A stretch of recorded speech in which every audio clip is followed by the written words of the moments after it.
Retrouve-moi tous les dimanches soirs à 19 h sur Instagram, je fais intervenir des youtubeurs, des pros et je réponds à toutes tes questions. Pour nous rejoindre, le lien est disponible en description. Que tu sois défenseur, milieu, attaquant ou même gardien de but, tu seras confronté à un moment ou à un autre durant ton match à la prise de décision. Étant assez complexe, surtout quand des facteurs externes comme ton coach, le public, les parents et tes coéquipiers qui te crient dessus en permanence pour te dire quoi faire, nous allons voir dans cette vidéo au travers d'exemples de matchs comment faire les bons choix. Avant ça, la team NE, je sais qu'il y a beaucoup de joueurs qui ne savent pas comment s'entraîner, comment avoir un bon plan d'entraînement, comment avoir une hygiène de vie carrée et comment avoir un mental de mec super déterminé. Pour remédier à ça, la team, vous avez en description le e-book gratuit La Bible du footballeur. À présent, trêve de bavardage, intro.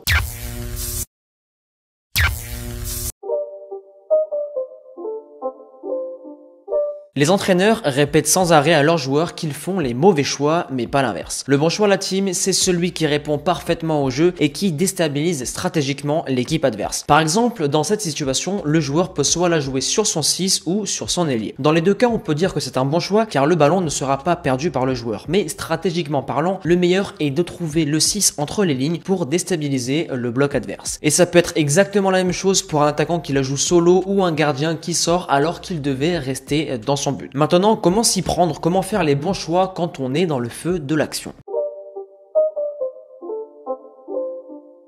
Durant chaque seconde d'un match, tu as des mouvements, des appels, des passes, des dribbles et tu dois constamment prendre l'information pour te mettre dans les meilleures dispositions afin de faire le bon choix. Le jeu bouge aussi en permanence et tu dois constamment répondre aux problèmes et aux solutions proposées par le jeu. Par exemple, sur cette action, le 5 va aller chercher son latéral. Il le fait car c'est un choix mécanique, mais sur celle-ci, le joueur adverse a anticipé et a complètement annihilé l'action. Ce qu'aurait dû faire le numéro 5 était de prendre l'info pour changer sa passe au dernier moment et la mettre à son numéro 6. Donc la team, pour faire les bons choix en match, il faut arrêter d'être un joueur mécanique qui répond à des circuits de passe déjà préconçus. Pour ceux qui regardaient un peu le Barça avec Rakitic au milieu, c'était exactement ça. Que des choix mécaniques en permanence avec soit des passes vers l'arrière ou des passes de contournement. Le bon choix demande aussi une adaptation de jeu et du timing. Par exemple, sur cette action, le meilleur choix à faire est de la glisser en profondeur en une touche de balle, mais l'ailier droit de City n'a rien proposé, donc Kevin De Bruyne voit ailleurs en s'adaptant même s'il est dans le mauvais tempo. Et la team, sur l'action qu'on a vu précédemment, un joueur mécanique aurait remis le ballon en profondeur en une touche de balle sans même prendre l'information. Les circuits, c'est excellent, mais vous devez savoir le hacker de temps à autre quand le jeu le demande, chose que l'on verra dans le prochain point. Maintenant, pour rester dans la continuité, l'aspect qui est l'un des plus importants, c'est le timing. C'est vraiment la clé pour faire les bons choix. Pour un ballon en profondeur, par exemple, le timing permettra à l'attaquant de ne pas être hors jeu. Si tu es gardien de but, de sortir au bon moment où l'attaquant aura les yeux rivés sur le ballon, ou pour un défenseur de tacler quand l'adversaire pousse un peu trop loin son ballon. Ces choses se tentent, se répètent aux entraînements et surtout en match, la team. N'ayez pas peur de rater. Plus je rate et plus je vais apprendre, et c'est ce qu'on verra dans le point suivant.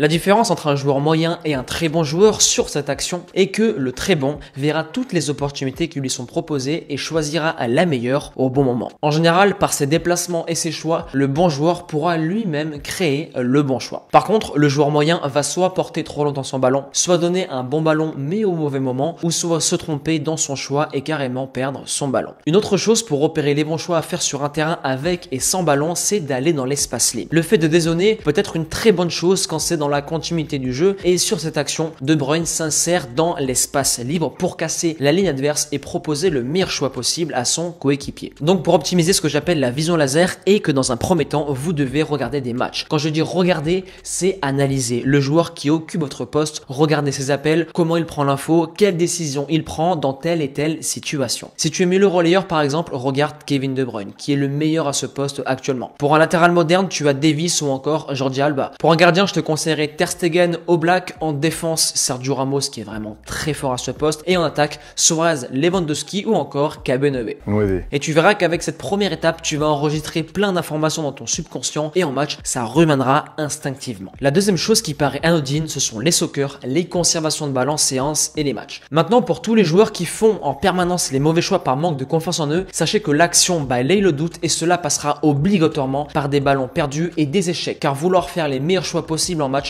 revient à prendre des risques. Donc pour prendre les bonnes décisions en match, il faut avoir expérimenté les mauvaises et cela passe par les 2 points précédents. Un point qui est très peu voire jamais abordé avec les joueurs en club est que les 3/4 des ballons perdus en match sont dans les 15 dernières minutes. Un chiffre énorme qui doit être pris en considération dans l'entraînement d'un joueur de football, et par exemple lorsque je suis en séance avec mes joueurs, ils sont très souvent au-delà des 160 pulsations minutes pour les habituer à prendre des décisions sous la fatigue et le stress que propose un match de football. Alors oui, ils perdent plus de ballons que d'habitude, mais cet inconfort leur permet d'être beaucoup plus propres en match. La team, trop de joueurs s'entraînent sans intensité. Alors oui, ils réussissent de belles frappes, de belles passes à l'entraînement, mais lorsqu'il y a de la pression, ils perdent carrément leurs moyens et ratent tout ce qu'ils entreprennent, donc font les mauvais choix. Maintenant la team, au-delà de l'intelligence de jeu que vous pouvez avoir en match, vous devez habituer votre corps et votre esprit à évoluer sous fatigue pour être le plus lucide possible dans vos choix. À présent la team NE, je pense qu'avec tous ces paramètres, vous avez matière à travailler pour faire les meilleurs choix possibles en match, et avant de vous laisser, je compte sur vous pour lâcher votre meilleur like et votre meilleur commentaire. Ça nous aide beaucoup pour que les vidéos soient les mieux référencées, donc vues par un maximum de joueurs. Et à présent, je vous laisse là, on se retrouve mercredi pour une vidéo terrain, persévérance et motivation, et on avance ensemble la team.